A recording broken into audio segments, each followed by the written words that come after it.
Alam mo ba na ang pangalawang sulat ni Paul kay Timothy ay parang last will o huling bilin ng isang mentor sa kanyang batang alagad? Isipin mo, isang leader na malapit nang matapos ang kanyang misyon, nagbibigay ng pinakaimportanteng advice na dapat hindi makalimutan. Kung gusto mong malaman kung ano ang sikreto para manatiling matatag sa faith kahit ang mundo ay puno ng tukso at maling aral, tapusin mo ang video na ito. Ang ikalawang Timothy ay halos personal na sulat ni Paul kay Timothy na kanyang kabataang kasama sa ministry. Ang pinaka-topic nito ay pagiging matatag sa gitna ng trials. Pinayuhan at in-encourage ni Paul si Timothy na patuloy na ipakilala si Jesus sa lahat ng tao, panghawakan ng totoong teaching ng magandang balita at ng Old Testament, at gampanan ang kanyang role bilang teacher at preacher ng gospel, kahit mahirap at kahit may kontra. Ngunit binalaan din siya ni Paul na walang saysayang sumali sa mga walang kwenta at walang silbing pagtatalo dahil imbes na makatulong, nakakasira lang ito. Sa lahat ng ito, ni-remind ni Paul si Timothy sa example ng kanyang sariling buhay.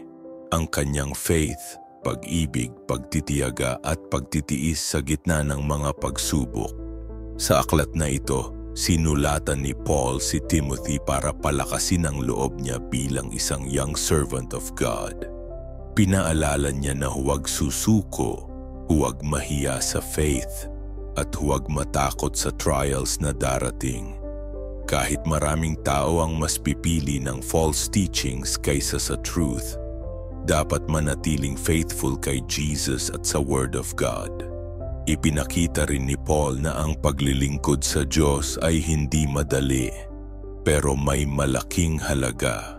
Tulad ng isang soldier, dapat strong at handang magsakripisyo. Tulad ng isang athlete, dapat marunong sumunod sa rules para magtagumpay. At tulad ng isang farmer, dapat hardworking at marunong maghintay ng harvest sa tamang panahon. Ang lahat ng ito ay reminder na ang tunay na paglilingkod kay Christ ay nangangailangan ng patience, courage at loyalty hanggang dulo.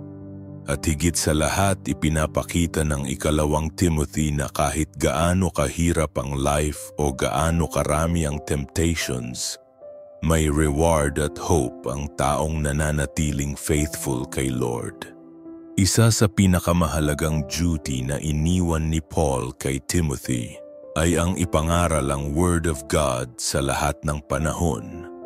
Whether madali o mahirap ang sitwasyon, kailangan niyang magturo, magpaalala, mag-encourage at mag-correct sa mga naliligaw ng landas.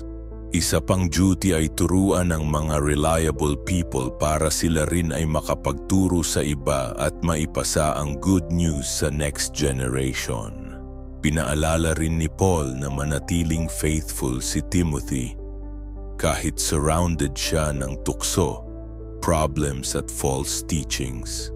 Para sa atin ngayon, ipinapakita ng book na ito na bawat believer ay may responsibility hindi lang para sa sarili kundi para rin sa iba. Kumapit sa faith, i-share ito, suportahan ang kapwa believer sa church, at manatiling faithful kay Jesus hanggang sa dulo. Salamat sa pakikinig, kapatid. Ano ang natutunan mo ngayon?